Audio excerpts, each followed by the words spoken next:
अंत भला तो सब भला। रोली की शादी उसके माँ बाप एक आलसी लड़के से करा देते हैं। चलो, रोली की शादी हुई और हमने गंगा नहाई।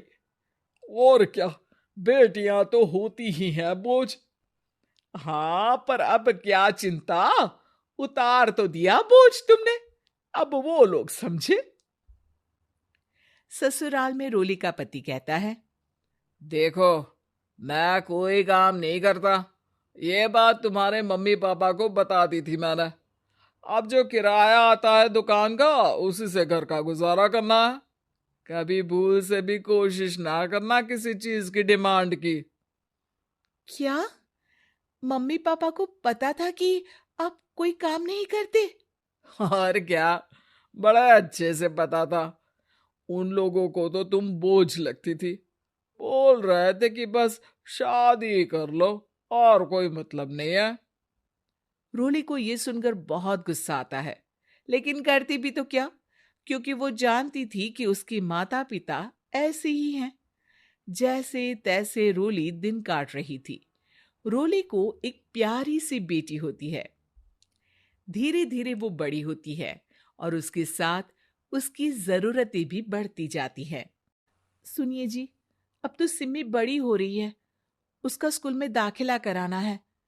मैंने अब तक तो जैसे तैसे समय काट लिया, लेकिन मैं बच्ची की परवरिश में कोई कमी नहीं रखूंगी। अरे क्या है यार, अब तो लगता है कोई ना कोई काम ढूंढना ही पड़ेगा। अब पति रोज काम की तलाश में जाता और बिना किसी काम के वापस आ जाता। रोली समझ जाती है कि पति के अंदर अब काम करने की क्षमता नहीं है। वो बेटी को उच्च शिक्षा देने के लिए कुछ करना चाहती थी, लेकिन करती तो क्या करती। एक दिन रोली की सहेली कहती है, रोली, मेरी कोई औलाद नहीं है। अगर तू मेरी औलाद को जन्म दे तो मैं तुझे तेरे मुंह मांगे पैसे दूंगी। अरे, तेरी औलाद को मैं कैसे जन्म दे सकती हूँ? सरोगेसी से। बच्चा मेरा और वैभव का ही होगा, लेकिन कोख तेरी होगी।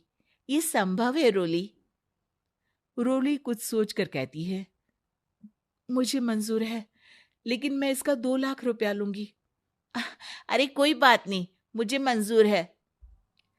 रोली खुश हो जाती है कि एक बच्चा पैदा करने का उसे 2 लाख रुपया मिलेगा। वो घर आकर पति को बताती है, वो भी खुश हो जाता है। अब क्या था, डॉक्टर के पास जाकर सहेली का बच्चा रोली की कोख में पलने लगता है। मुझे 20,000 चाहिए मेरे बेटी के एडमिशन के लिए। हाँ हाँ ठीक है, मैं उसके एडमिशन से लेकर सारे खर्चे उसके अकाउंट में डाल रही हूँ। रोली की बेटी का एडमिशन हो जाता है। रोली को लगता है कि वो अब सब कुछ ठीक कर देगी। दिन और महीने आगे बढ़ते हैं। अब एक दिन, एक बात कहूं जी, काश इस बच्चे को मैं रख पाती। मैं अब इससे काफी जुड़ गई हूं। अरे यार, पता नहीं किसका बच्चा है, अपने पास है ना अपनी मुन्नी। हाँ, लेकिन अब मैं भी इस बच्चे से जुड़ाव फील करने लगी हूँ। लेकिन मैं ये जानती हूँ कि ये मेरा बच्चा नहीं है। दोनों की जिंदगी ठीक चल रही थी, लेकिन कहते ना कि सुख का पल ज्यादा लंबा नहीं होता। एक दिन रोली की सहेली का फोन आता है। रोली, मुझे अब ये बच्चा नहीं चाहिए, मैं अपने पति को छोड़ रही हूँ। अरे लेकिन मुझे पैसों की जरूरत है, बच्चा तुम्हारा है, मैं क्या करूंगी? सहेली बिना कुछ बोले फोन काट देती है, फोन स्विच ऑफ कर देती है। लेकिन रोली के जीवन का तूफान यहीं नहीं रुकता। रोली, मैं इतना भार नहीं उठा सकता। आज पढ़ाई का पैसा मांग रही हो, कल को शादी, कॉलेज और पता नहीं क्या क्या। मैं तुम्हें छोड़ रहा हूं, अपनी बच्ची उठाओ और निकलो इस घर से। अरे पर मैं कर तो रही हूं ना बच्चे के लिए काम, आप आराम से रहिए ना। क्या काम कर रही हो, देख रहा हूं मैं। ये छोटा शहर है, यहाँ लोगों को बात बनाते वक्त नहीं लगता। तो मैं क्या करूं? ज्यादा पढ़ी लिखी नहीं हूं, कैसे घर के खर्चे चलाऊं? और आप तो काम करना ही नहीं चाहते।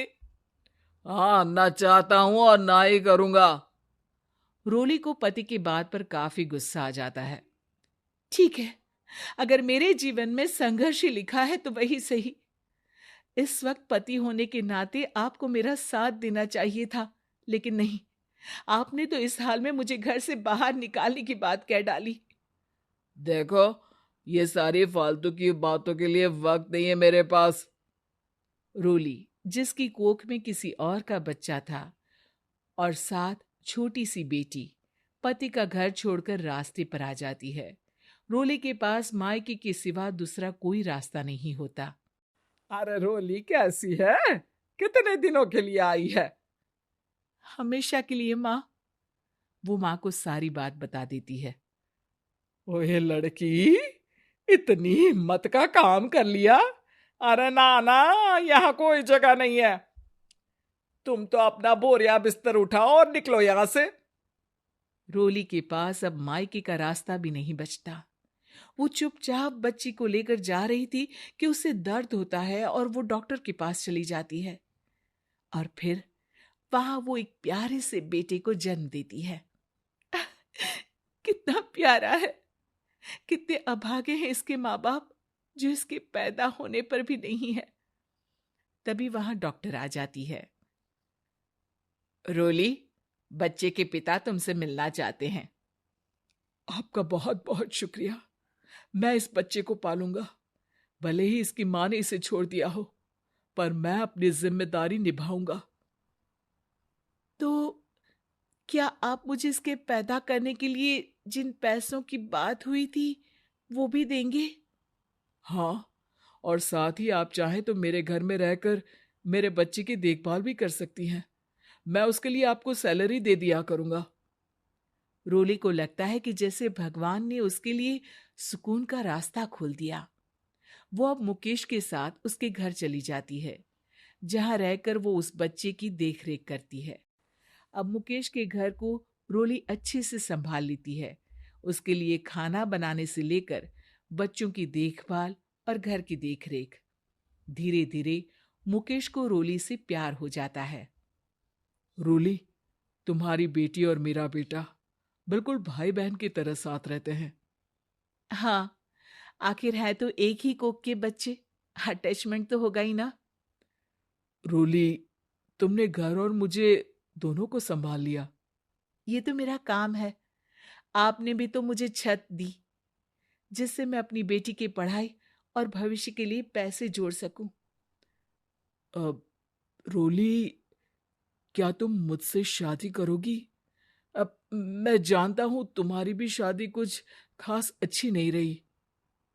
रोली को मुकेश की बात ठीक लगती है। वो उसे हाँ बोलने की सोच ही रही होती है कि उसके पहले पति का फोन आ जाता है। रोली, मैं बहुत परेशान हूँ। मेरा एक्सीडेंट हो गया है। मैं चाहता हूँ तुम वापस आ जाओ। रोली को पुराने पति की चिंता होने लगती है। वो सोचती है कि वो क्या कर रही थी। हाँ, हाँ ठीक है, मैं आ रही हूँ। हाँ रोली, आ जाओ, लेकिन बच्ची को कहीं हॉस्टल में छोड़कर आना, क्योंकि मैं नहीं चाहता कि हम लोगों के बीच फिर से वो सारी बातें हो। रोली को समझ आ जाता है कि पति आज भी सुधरा नहीं है। वो पति के पास जाने से इनकार कर मुकेश को हाँ कर